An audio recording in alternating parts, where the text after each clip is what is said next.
Thank you. Good afternoon, everyone, and welcome to the Kestrel webinar. So before we dive into the detail, I think most of you are aware of why we've got this webinar, because submission 2 will be starting next week. And just to recap a little bit for those of you that are busy working on your MHHS preparations and other activities, a little bit of a refresher. So on the next slide, we've got, we get to next. The platform is called Kestrel, and it's the icon for it, and it's named after Kevin, hence KES. And the next slide, please. At a high level, we are providing a capability, a supplier portal, which we're talking about primarily today, where suppliers will be interacting with the platform to effectively download their submission templates and then fill in their plans and upload them and provide them back to Kestrel. Furthermore, they can get any reports during the active migration period via Kestrel and request unused capacity. As we extend the platform out, we'll be offering reporting capabilities to other program participants. That's a very high level view. Next one, please. This is a quick summary of what the platform is. Really the instantiation of the migration framework and a lot of the rules, in particular the calculation and method statement, which defines how we allocate capacity to all suppliers, and then also delivering the ability for the MCC to track those committed plans versus the actuals as we undertake migration. So we, as part of the framework, are able to offer that transparency and clarity of what's going on. Next slide, please. So we originally planned for the Kestrel to go live on Monday. Now we have an assurance meeting to baseline consultation 4, and we reflected upon that and decided it was best to align the Kestrel go live to the day after that, which will be Wednesday next week. That also allows some time to make sure we've got all the suppliers who are giving us information for that, to make sure we've got all the registered users active in Kestrel, as well as making sure our final commissioning preparations for the platform are all fully squared away.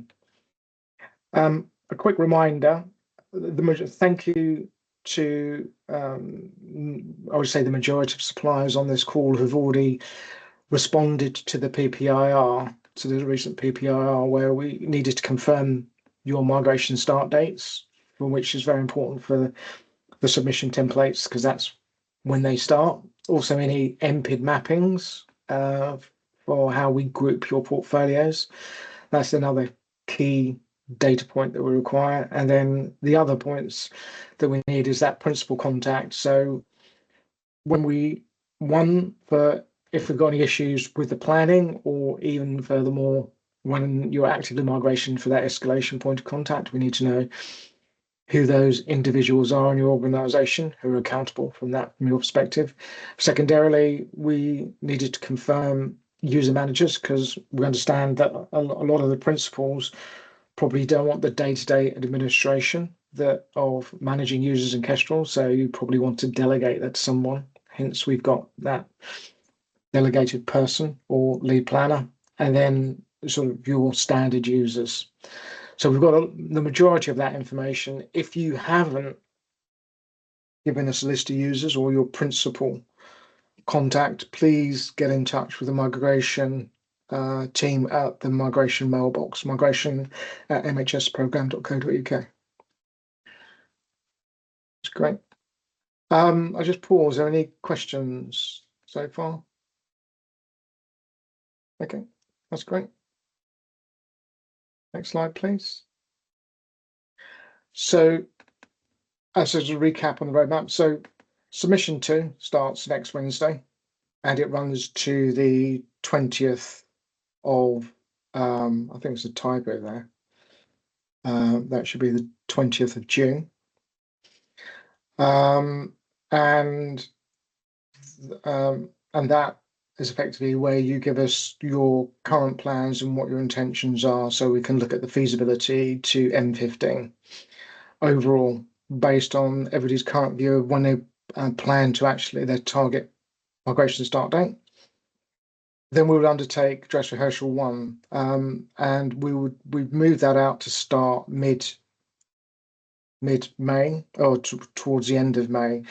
And what that now, because we were clear that we're going to be using Kestrel for submission 2, we don't need to overlap it with the submission 2 activities. We can run it almost as a separate activity now, where we'll be looking at the enhanced validation and the daily granularity options, and we're providing test scripts on the 21st of May to give you a clear indication of what's required. And we're not anticipating much effort from suppliers, just a very small amount of time just to validate and confirm that functionality is working. Because as you probably know, a lot of that functionality would have been proven through this submission 2 activity. And then, as a recap, so dress rehearsal 2 would commence following that around the 21st of July, and that's where we're effectively emulating a migration execution. So we'll be feeding in effectively simulated data from the DIP showing active migrations, so we can actually see how it's working in anger, and we'll focus on SIP participants for that, because I don't think we'll be able to undertake that simulation for all suppliers, because that would be quite a significant undertaking. So we would have to prioritize SIP suppliers for that simulation activity. But we will make sure that reporting is available to all program participants, including suppliers, agents, LDSOs, etc., as part of that exercise as well. And then finally, just as a reminder, Kestrel is effectively fully live from the 25th of September, when we'll be undertaking the Sprint Cycle 0 planning phase in readiness for the M11 start. Just double check everybody's comfortable with what I've said so far. If there's any questions. Oh, hi. Hi, Alf. Hi, Neil. Question. On the previous slide, I thought it said the submission closed on the 20th, in 20th of June? That's correct, 30th, yeah, okay. And the following slide? There's a typo. Good. Yeah, that was worrying me. And it was a typo. I did spot it, and I did voice it, but I probably didn't voice it explicitly enough. Yeah, I So just looked at it and thought, how does that work? Okay. No, so if you go to the next slide. Yeah, it's a typo top left. The first box should say 30th of April to 30th of, 20th of June. Yeah, okay, right. Thank you, That's Anna. calmed us all down. Yeah. Okay. That's my fault. I take responsibility for that one. Don't you want to blame Anna? I could. Okay. That's very generous. You can also blame me. We'll take it together. Okay, Patricia.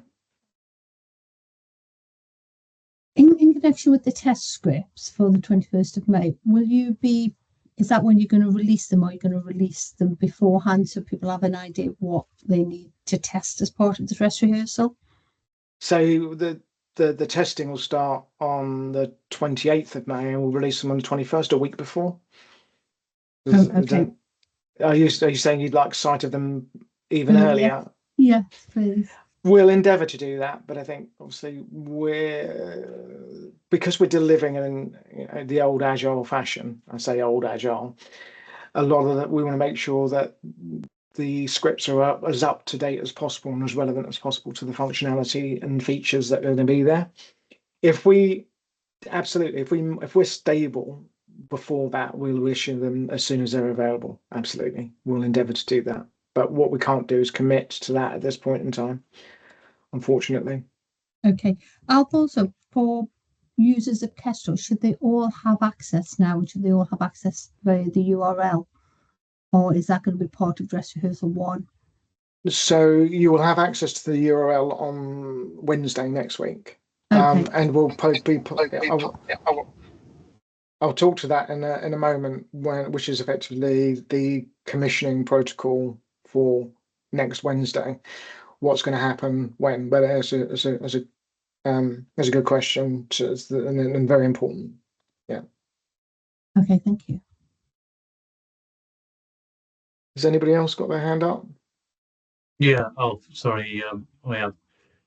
On the plan versus actual reports, are there going to be templates of those that will be released so we can align our own internal stuff so it aligns with that? So that's something so number one, do we have what that specification would look like? Because you probably want to ingest that into your own systems, I'm assuming. One of the things that we're working on in the background here is the integration with the DIP platform. But what we do know is that they will be downloadable as CSVs or Excels anyway, rather than as a bare minimum, rather than sort of PDF type format reports. The actual design of the data in those reports, that's not something we are able to share at the moment because that's still a little ways away for us. But as soon as we have that available, we'll look to share that at MWG, because I'm sure, as you're all aware, we'll just want to get some kind of confirmation that will make sense to everybody. Yeah. I mean, we just need to understand whether the reports that the program will produce will actually suffice for what we need, or whether we may need to build something internally, and that will have to go in a sort of work queue. And we just want to make sure that our own, whether it's kind of been built in line with that, so we're not just relying on one or the other. But it may be that whatever the program produced actually suffices anyway. Yeah, I mean, absolutely. What we're providing is our view of data that we're seeing from the DIP. Yeah. Now, absolutely. I mean, we've all worked on different various programs, and reconciliation is an important point. So obviously, our data accuracy in our testing will be paramount in ensuring that. But equally, as someone on the other side, at least have some way of reconciling what I'm seeing. And I do get your point. What we're endeavouring to, there may be some of the information, especially some of the errors and so on and so forth, we may not be able to report down to that detail, because they will be effectively aggregate reports. And I suppose it's just understanding. In the reporting specification document number 7, we do articulate what those reports are at a high level. And I think if you've got any sort of detailed questions, please do reach out to the migration team, and we'll see if we can help you with those in the interim anyway. Are those detailed buried somewhere in the migration framework document, then those report requirements, are they?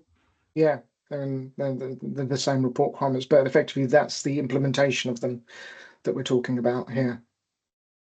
Right. Yeah. Okay. I'll go and double check then. As you say, we just need to, whatever you guys are reporting, is we can kind of corroborate that, and sort of correlate if you're asking us questions and stuff come at the time. Yeah. So the high level and what's going to be in those reports is contained in that document, but the details are yet to come. Right. Okay. Thank you. Hi, Neil. Hi, Alf. How different are the supplier submission templates from what we submitted in September, October time, or are you going to deal with that later? I appreciate the dates change. What's a non-migration day changes accordingly. There's a possibility of extended ramp up if you agree to it, but what else has changed? Couple of column headings. but materially how they work and function is pretty much the same. The only difference is, the key main difference I would say is where you were, and again, this has been the submission rules and also the guide, and it's already in the guide that was published as part of the framework. But I'll recap here, is that where a particular LDSO region fell under the de minimis rules or small portfolio rules, there was a 0 in the envelope column. Now, rather than putting a 0, we're a little bit more helpful and will provide the actual constraint based on the submission rules. So where it's a de minimis, it's 10% of your portfolio of that LDSO threshold. So multiplied by the number of migration days. So it's a clear, explicit number. And then equally, if you're a small portfolio, you are wholly constrained by the total size of that small portfolio within that region. So again, that's just a single number that gets populated there. So it's a lot simpler from that perspective. Okay, so they're sort of improvement / tweaks from last time and nothing radical. Correct. And we have also added some distributor shortcode and a couple of the other enhancements that we said that we would. Okay, is that summarized anywhere? Not yet. Would you like it to be? I would. I don't know about anyone else in the call. Okay, I'll seek to get that written up as part of the release for submission too. Okay, thank you. Of course. Okay, shall we carry on, Anna? So in relation, this following on and just the articulation from Patricia's question, that we're going live on Wednesday and we will issue an envelope on that day to all users that we've got registered as well as principal contacts. So they know that Kestrel is going live and will have the link to the correct link. So as you know, some of you were fortunate enough to take part in the usability testing. And what we're looking to do is commission the environment so it's ready for users to access, and we'll also make sure you're accessing the right environment with that link. And then you can commence the submission process, which effectively is the windows open till the 20th of June, as stated before. We have a new mailbox called at Kestrel at the MHHS program, and when submitting any inquiries or reports into that mailbox, please can you follow the protocol there? So it allows us to easily identify any clear calls to action and also who's it originated from. So what we'd ask is that you always put first and foremost in the subject line your supplier group MPID that you're using to access Kestrel, as an example there, the name of your company, and unfortunately I think there's 70 or so MPIDs, and my memory isn't as good at remembering every single organization versus every MPID, and again this just helps us. And then a quick summary of what you're contacting the Kestrel support team for. Hi, Dom. Hi, just on the previous slide, will the daily only submission be possible for the submission too? I noticed that was in the next column, but yeah, so you spotted that, and it's not available. Anna, correct me if I'm wrong. We were really pushing to get it in, but I think with all of making sure the validations are working, which was a priority for the weekly submission, we're not, because we'd have to add in the daily validations as well, you see. So it's like additional set of validation rules. So I'm pretty sure we're not in a position to offer it at the moment. Unfortunately, Don. Yeah. So will you be able to provide a daily envelope? Oh, what do you mean? A view of the daily submission template? Even though you can't. We were expecting to build our logic around what we'd submit when based on a daily submission template, I guess. So Yeah. if you aggregate it afterwards, it would still be nice to know what the daily envelopes are. Yeah, absolutely. Yeah. So I think in the demo you won't see that feature switched on, but it's there in the background. All we have to do is provide the link. So I think I can confirm with Anna, we'll be able to switch that link on so you can get effectively a view of that daily template, even though you can't upload it. Yeah, that's fine. And that, but I assume the daily one just the daily envelopes aggregate up to the weekly ones. That's correct. Yeah. Yeah, fine. So yeah, I think if we can get that daily envelope view, we can almost build it internally at the daily level and then just add it up weekly at the end and give it to you. So that's fine. Yeah. We'll just switch it on. But as I say, for the demo, it won't be switched on. And part of the reason is to try and make the demo more straightforward. But absolutely happy to switch that on. Cool. Yeah, I mean, I guess the idea with the daily granularity was to try and make it easier for suppliers. I guess it's a shame that that's not ready for the submission too. Yeah, I think there's a universe of suppliers at different levels who are in different positions. So we're just trying to make sure we've got the right blend of coverage. But yeah, it's just a timing issue. It won't be long, Dom. Cool. Thanks. Okay. Next slide, please.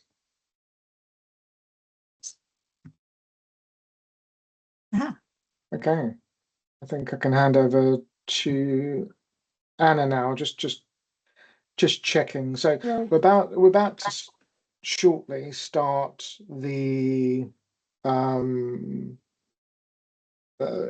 going through and how Kestrel works at the glass, as it were. Just to confirm, there is a Slido link with the Kestrel hashtag if you want to participate in asking any questions there. So if I would ask kindly, as Anna goes through this webinar part of it, and you're actually going through the platform in detail, if you could ask your questions there so we can log them and ensure that Anna's flow is maintained during this next segment. Thank you. Over to you, Anna.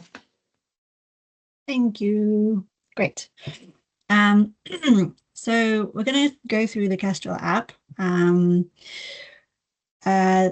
Basically, we're going to look through all the functionality we've got currently implemented, which is logging in, checking your supplier details, and then the next sort of steps 3 to 6 are basically what we require for sure for submission 2 is downloading your templates, then uploading them, checking that everything in validation passes, and then nominating a valid file for the MCC to consider as part of submission 2. Just going to go a little bit quickly through the validation rules so that people are kind of have them in mind. Basically, last submission, it was all done by email and it was all done manually, even if using scripts. This time, it's all automatic as much as we can make it, and there'll be some sort of basic file checks. So we'll be checking for viruses just in case. Obviously, no one's going to do that, but checking for file format types. So we're accepting Excel spreadsheet files, but also Google Sheet files are also accepted, just as long as they've got that suffix, file extension. Things like only 1 sheet per workbook, because people might be doing their workings out as they're trying to fill everything in. The schemas must match what we have. The MPID must match what you're logged in as, and sort of checks like that. There's a bunch more rules we've got here, but maybe we'll come back to them so that it's easier to follow. So if right now we can jump into the demo. So you'll get the link. You can see the link here, but you won't be able to log in until Wednesday when we switch on all of your accesses. You'll be able to log in with your Microsoft Entra ID. What that means is your MHHS account, as I believe most of you have probably already requested it if you didn't have it, or reactivated if it was deactivated. So you just click log in. And if you're logged into your browser, it'll just automatically log you into your area. If you have more than one MPID, as a few of you will do, there is a change MPID sort of button. So if you're migrating more than one sort of entity, you'll be able to change them here. So for example, for me, I've got the test MPID name, so ZZA, ZZE, ZZD, etc. So I'm going to work with ZZA today. And when you land in this page, the first thing you see are your supplier details. So here is where you can immediately flag to us if anything is looking incorrect, so that we can change it and then update the calculations, because basically everybody's data here impacts everybody else's data because of how everything is worked out and calculated for the entire period from M11 to M15. So here we can see that this is my company name. We plan to start migrating on the 1st of June 2026. This is our group MPID, and these MPIDs underneath are what make up the group. So if some people have similar, it might just be a one-to-one mapping for some people, or even more, like 10, depending on your size. You can then check your supplier group mapping in the separate tab, which basically shows you what we have on record for you guys as the portfolio of your portfolio of MPANs for each of your MPIDs there. We're also showing which version of MDD we're using to collect that data, and I think we're going to also eventually show the EES version too, or rather the date, because it's monthly cut. Similarly, because you're going to be planning at your group MPID, but then also at the region level, we're also showing you the portfolio sizes that we have for you for each region. So it's important that this matches what you believe you have also. And then lastly, we have a contacts page where you can see everyone who has access to Kestrel for this particular group MPID, and also who is an escalation contact. So that's all the sort of company details. That's kind of what we need to start doing the calculation. Any questions so far? Nope. Okay, cool. Then we're going to the planning side. So this is where you can download, upload, and nominate your plan. So I just want to have a quick shout out to everyone who could make the usability group.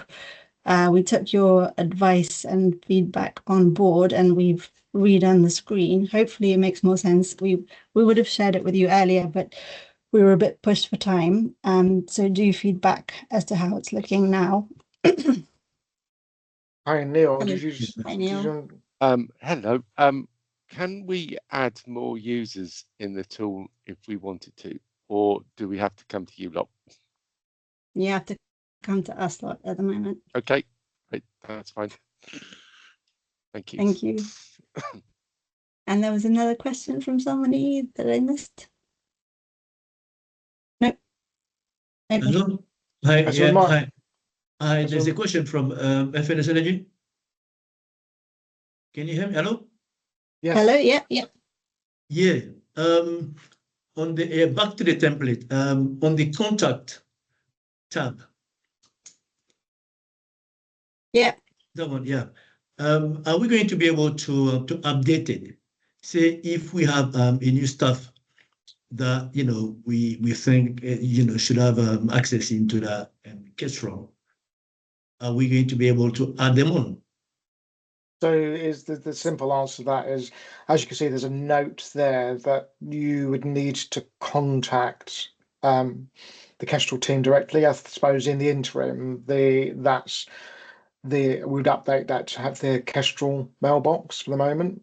But when we're effectively in production, there will be account managers assigned to each supplier group. But for the moment, you would contact the Kestrel mailbox, notifying us of those users. You should have already participated in the PPIR, where one, you would have told us who the principal contact is. That principal contact is the accountable person for that organization and effectively approves any users who are able to access Kestrel, because there's commercially sensitive information here, number one. Number two, they're able to nominate a user manager because they may be too busy to do that on a daily basis. And that user manager is the person who is effectively the control point for onboarding and offboarding users for that organization. We have to have this control process because it is commercially sensitive information that you're having access to. Okay, fair enough. Thank you. Thank you. Thank you. Thank you for your questions. Okay, great. In that case, we'll move to the planning bit. So as you can see here, we've given the summary page starts with a few key dates. So the start of the submission. This is an old date. This needs to be updated to the 30th. It will be updated, and then the submission deadline and the time to the submission deadline. And then we have some helper text and also a link to a guide. So it's not launched yet. It will be launched on the collaboration based. So come the time when you have access, you'll be able to click through that. And then some links back to the just checking your data here. So if we click on the download button, as you can see, it says weekly submission. Dom, to your point earlier, we'll try and make the daily submission template also available for download, but not for upload for this round. It will be here on the download page. So as you saw somewhere, it just downloaded here, so we can have a look at it. Oops. Here we go. It'll look something like this. So if you were familiar with the previous submission templates, it's similar but a little bit different for the columns. So we basically start with the LDSO region and the supplier group MPID. So as you saw, this MPID was in 2 regions. So we basically have a weekly plan, so weeks from when we start. So we started on the 1st of July. So weeks, every row is a representing a week for until M15. And we, maybe that, there we go, a little bit better. We've got the 2 regions, so I don't know what they are in English, but AENL or ELEC, and that's the plan that this supplier would need to provide to the MCC. Looking at the other columns, we've got just some help with things like the week number of the migration, the distributor shortcode, if that's how you know your regions better, and the submission rules that are going to be applied to this portfolio size for this particular region. In this case, it's envelope for both. And then looking on, we've got the migration days per week. So you can see there's some gotchas where there's a bank holiday, or potentially there's a whole week off, or probably Christmas. Yeah, Christmas. And then you can see your velocity period as well. So this is your supplier ramp up time, which, as we know now, can be requested to be extended to effectively 8 weeks rather than 4. And then your core migration window, followed by a ramp down period. So that's all part as per the framework. We also capture a column for your fast feedback days. So that will be kind of the same for each region. Here it is again. This column, previous weekly supply plan volume, because this is our sort of first run of this, is going to be blank, but will be there for the future, which hopefully might help you, if your plans haven't changed, resubmit quite easily what your plans are. And then the most important column in this spreadsheet, which will hopefully help everyone out and will be filled in for, as Alf said, envelope and de minimis and small portfolio. You're basically max for the particular week or the particular day that you can plan. And then the column that you will need to fill in, which is the weekly supplier plan submission volume. Anna, just before you go back, so that column K, yeah, that'll be pre-populated with whatever we put in the last plan, yeah? When we download yeah, it. so for the next time, not for this time, but for when we do the next planning session, Okay. it'll be whatever you supplied this time round will be in that column. Okay. Yeah. Yeah, sorry guys, I can't see the hands anymore. So if you want to just ask a question, do feel free to just jump in. Okay, cool. So yeah, and in this volume, in this column, you'll need to provide your plans as per all of the framework rules, which we will go into a little bit later. Yeah, okay. Any other questions so far on the template? While you're thinking, I will also mention that if you're going to be doing any workings out, like I was, to try and sort of plan my test dates out, or for you will be for real, obviously. The template, when you're uploading, will only accept sort of untarnished data, i.e.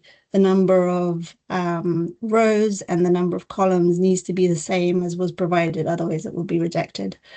So just something to bear in mind. That's one of the rules. Cool. Okay. Any questions on that? Sorry, this Yep. might be already out there, but I was just wondering how many planned submission windows are there? So we're gonna, I'll go ahead. So there's 9 sprint cycles. So we've got, so once from M11, there'll be 9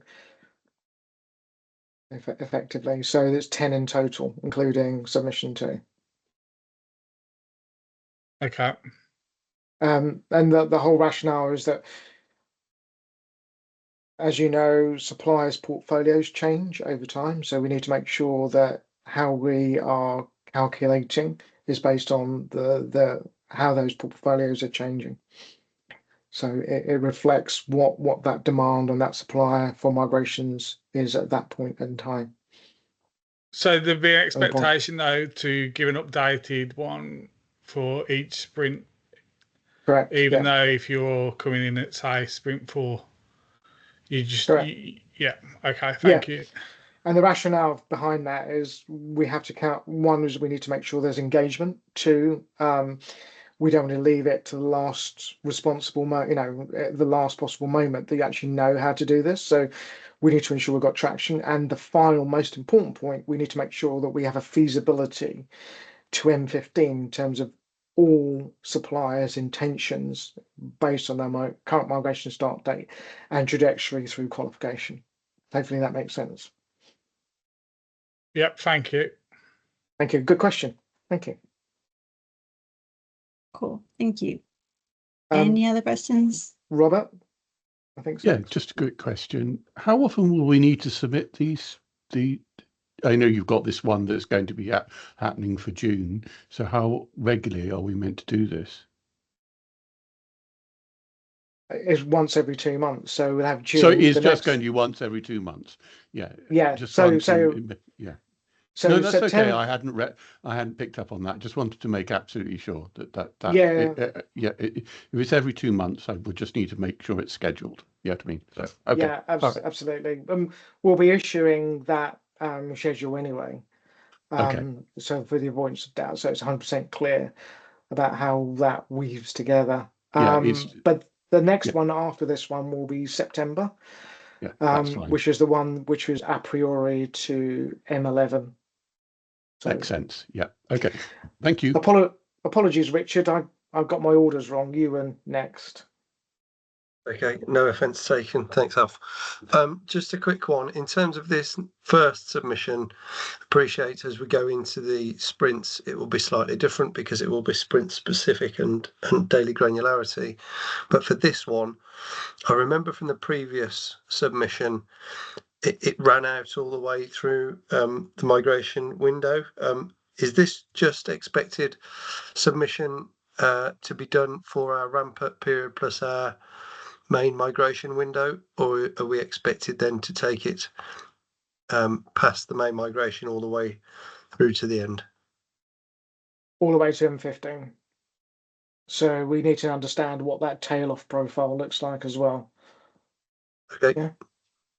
I know it's residual and the fidelity is fairly low at the moment for everyone, but it's more to get us into the habit of, we know that there is what's the expected volume of residues, especially the large suppliers may have, and I think to the more complex sites, etc., that they're planning for, and how you're seeking to do that. That's great. Neil. Hi, when you have you already made the portfolio data cut? When we did the October submission, I think you made a data cut at the end of July. Mm-hmm. So the data cut would have been what's it? No, I should know what month it is. The April. Would It'll be be the April month. April, yeah, April's one. April, okay. And will that be recut before the sprint for each sprint? Correct. Yes. Okay, thank you. Yeah, that's the rationale behind it. And as I think Anna alluded to earlier, we will seek to surface which EES data cut we've used to derive your portfolios from as well. Okay, thanks. Yeah, that's helpful. Okay. No worries, because I think that's important, because you want to do your own reconciliation and check back on your side. Patricia. In the on one of the pages, it had like the submission date at the beginning and the submission date at the end. I understand that you can submit multiple before the deadline is due. Where do you see if you have submitted multiple and the date that you've submitted them? That's a brilliant question, because I think Anna's now going to demonstrate that. Yeah. Thank you. Okay, cool. Thank you. Yeah, so we're just thank you. Yep. So we'll move on with the demo. So in the planning section here, you can see we've got steps 1, 2, 3. And these are basically the 3 things you will need to do. So downloading is obviously the super simple step. Now we can move on to uploading. I've already got one plan uploaded, so this is where exactly you'll be able to see that, Patricia. That was because I wasn't brave enough to not have a valid plan, just in case anything went wrong. But I've got some things we can have a look at here. So it's going to be okay if you don't submit a valid plan straight away. So you can submit as many as you like. It doesn't matter, as long as eventually you get to a valid one.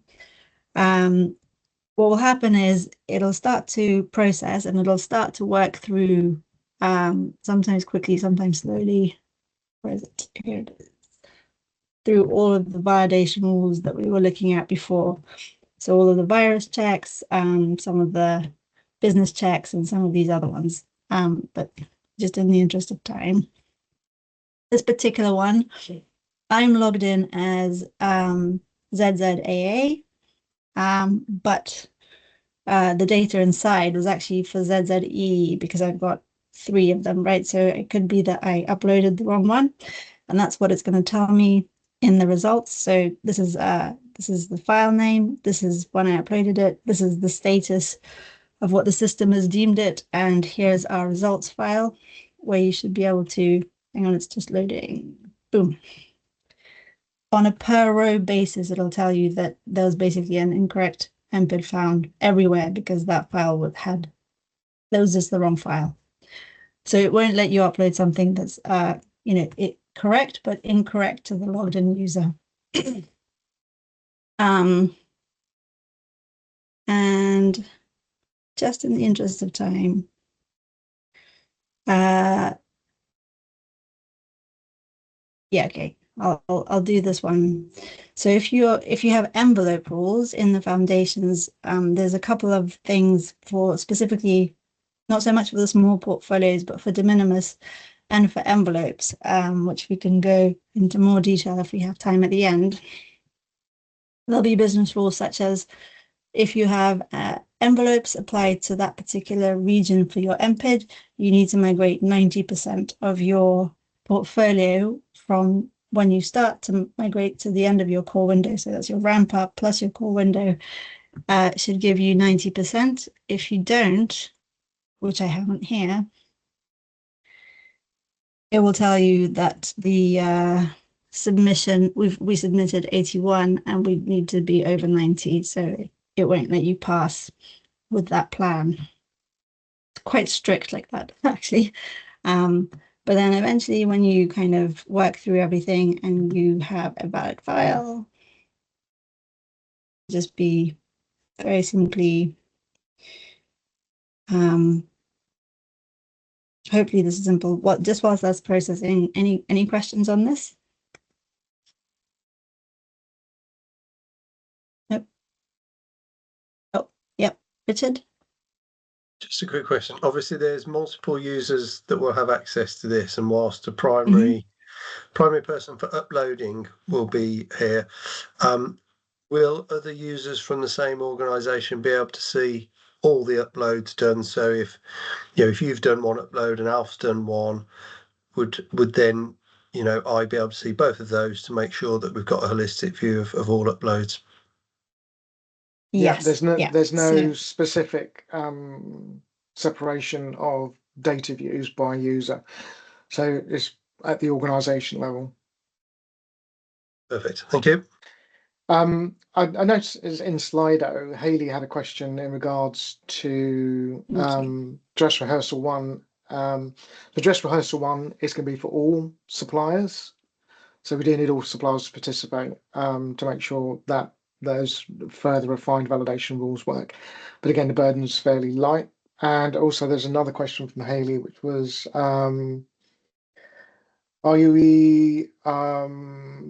yes, this is this is submission 2, because the world has changed since CR 55.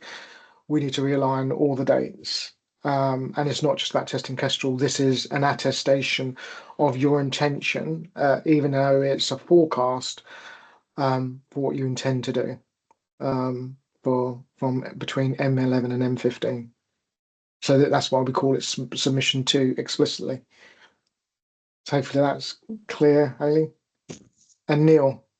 I'm thinking out loud, but so this could be dangerous. But do Ouch. your validation rules change at all towards the sort of sprints 8-9 sort of time when we're into? So that's a good trying shout. to sort out the tail. So a short circuit this. What you're foreshadowing is a set of problems that fall into known unknowns and unknown unknowns. And until we have that information, it's a little bit, we're not going to be able to update that. But our whole operating model will change to adapt to the nature of that second half of migration, which is more lower volume but higher complexity. Industry sludge, I think, is what I'd see it as. But Yeah, will have some. Yeah, so we will be taking those considerations through MWG, voicing them, and then updating Kestrel to adapt, or updating the framework, even tweaking it to adapt as we know more about those scenarios. Yeah, because I think at that stage we'd be looking at suppliers trying to get it across the line. Absolutely, but somehow. we'll absolutely front run that once we're stable. Okay, thank you. Good call. Thanks, Neil. Mr. Fulton. Thanks, Alf. And just a quick answer to, I think it was Hayley's question, just to add on to your answer, Alf. So the intention is for us to capture 100% of all industry MPANs as a part of this scheduling exercise. So each supplier would need to submit a schedule that covers 100% of their portfolio. And then secondly, the difference between this schedule exercise and the one we conducted last year is last year's one was very much an indicative exercise because it was so far away from migration. Many assumptions, had to be taken into account. The output of this schedule submission will actually be baselined by MCAG. So all the schedules submitted here, and when they get approved, they will become version 1 of the industry migration schedule, which will be baselined at MCAG. Because we need to, as a part of leading up to go live, we need to evidence to industry in the various governance forums that we have a solid migration schedule that's been validated, we have sufficient capacity, etc., etc. So this will be baselined, and then the next, when we go into sprint 0 planning and all future sprints, then the schedule will be rebaselined. So ultimately we'll have, as Alf said, 10 versions of the migration schedule, the 10 versions. So just to clarify, this one is very much what you submit will be baselined. Hi, Alex. Yeah, thanks for that. Yeah, but presumably though, as long as we stay within our parameters, it's not going to matter whether those plans change, though, is it? Yeah, absolutely, Alex. So we absolutely appreciate that. So certainly for the SIT participants, we would expect, obviously they'd have a further level of detail in their planning because that's it's on the horizon, but still their sprint plan may bring in some changes. For those who are in wave 1, 2, 3, 4, varying degrees of accuracy, we just want to get a view now. You can change your schedule in future sprints as long as they fall within the framework rules. Absolutely, you have that optionality. Okay. Yeah. I would imagine ours will change as we're getting sort of closer to that, and we've got more things that we need to consider in terms of what MPANs go when. Yeah, absolutely. And also we have to be realistic. We don't know what happens during migration. Heaven forbid we come up with a material issue and we have to pause migration for X weeks. We would then need to adjust everybody's envelopes, etc. accordingly. There's also throughput, how parties are performing, and capacity. So there's going to be a range of parameters that are always be kind of changing, and so we'll pick that up as a part of every sprint planning exercise. Okay, I just think we'll take one more question for the moment because Anna's got to get to the end of this. Leisure, quick question. Hello. Yeah, so I have one question related to the ramp-up period. So last year when we submitted it, I think we were targeting 3 months or 12 weeks of ramp-up period. Is there any change in that? So you're an industry ramp-up because you're a SIT participant. So your migration start date, I think, is very early. Going to be obviously, as we know, going to be very at the beginning. So yes, it will follow that industry ramp-up period. Those 3 months. Yes. Okay, fine. Yeah, thank you. Okay, so you haven't got much time, Anna. Yep. Okay, cool. So we've got some valid plans now, and we've got 2. So, and it might be the case that you have the same. So what we need from the MCC is to know exactly which one you want us to consider. So for that, we've got step 3, which is the final step of this submission 2. And it's basically choosing which file you want to make final. You'll be able to re-download the files that you've uploaded in case that you forget which one is which, and we have the time. We did from the usability test have a comment block that we wanted to add, and we will be adding in the future, but we didn't get time to do it right now, where you could add a comment. That will be a future feature. And so here you just pick which file you want. So for example, if I want to make this one, the one that the MCC considers, then it changes to a green sort of color, and that's the nominated file. If I need to change that, I can go back here, I can upload more plans, I can get more valid plans and come back and change my mind. So provided the plan is valid, you can nominate it up to the deadline. So you'll have 2 months to do this. And that's basically it for the run through of Kestrel. So I'm going to just ask Hannah, can you open up the Slido poll? So Hannah is going to open up a Slido poll. So if each of you that are in Slido, that just so if you could just respond to that poll to say, tell us how you found this particular webinar. And while we're doing that, I'll just answer any questions on the call. And I noticed there was one on Slido that's just appeared, and if I could ask you to ask that in person as well. So Lijo, if you go ahead. Are you still got a question, or is that your hand still remained raised from the last one?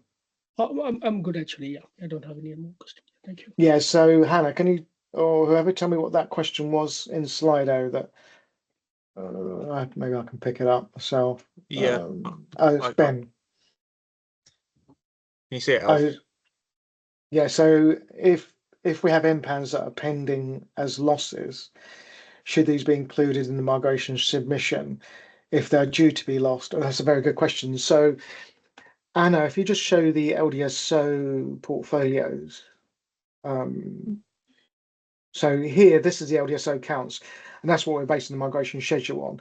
Because we're undertaking the planning every 2 months, we would ask that you use these MPAN counts rather than, yes, I know you've got pending losses, but we can only plan from what we have in EES at this moment in time. So we would want you to use this number because that allows us to do the validation of what we're expecting to see, because what we don't have visibility is your pending losses. So if you could use this number as the MPAN count, and if there's any significant error that you're seeing on this, we would ask that you contact the Kestrel team for that, and there'll be a little bit of help desk on that on this page just to make sure you know to do that. That's great. I think that's all the questions that we had on Slido. I really would appreciate everyone completing that poll if they could. And any last questions from anybody? And just while you're thinking, so when we launch on Wednesday, the user guide and the details about the submission rules, which we didn't have a chance to go through in detail, will be available for you as well, so you can read about it. And I think we also have drop-in sessions scheduled for what people can come and ask questions. Yeah. So yeah, I think that's a very important point. Just to make everybody aware, there'll be a drop-in session next Friday, I believe, the first one, and we'll run several of those to allow people an opportunity to talk to us directly in that forum for half an hour, and we'll be answering questions from various different angles. Very last question before we go, Alf. Will we get a notification that the template is there for us to download, or do we need to keep checking Kestrel? So we will for this submission, you'll get an email saying Kestrel is live on Wednesday. Right. And then in the future, there will be some form of comms that's saying that this submission window is now open for the other sprint cycles as well. So does that mean that when the window opens, then our template will be there ready for us to download? Is what we're getting. Absolutely. So there will be there will be a synchronized event to say we've now published the templates and they're available for you to now go and complete, because when we actually rubber hits the road from September, whenever it is that we're issuing the next round, you'll have a lot shorter period to complete it. Okay. Because we're effectively now getting close to M11, so the deadline's a lot shorter. Hence the reason that we want submission 2, that you've already undertaken this activity and have sort of the operational procedures to gather that data and update your plans. Okay, thanks. That's a good question. Thank you. Thank you. Okay, that's great. We're only 4 minutes over. Thanks everyone for joining and participating and all the great questions that we had. And we look forward to seeing your submissions and you're getting to use Kestrel next week. Thank you. Thank you. Bye. Thank you. Bye-bye. Bye. Bye, everyone. Thank you.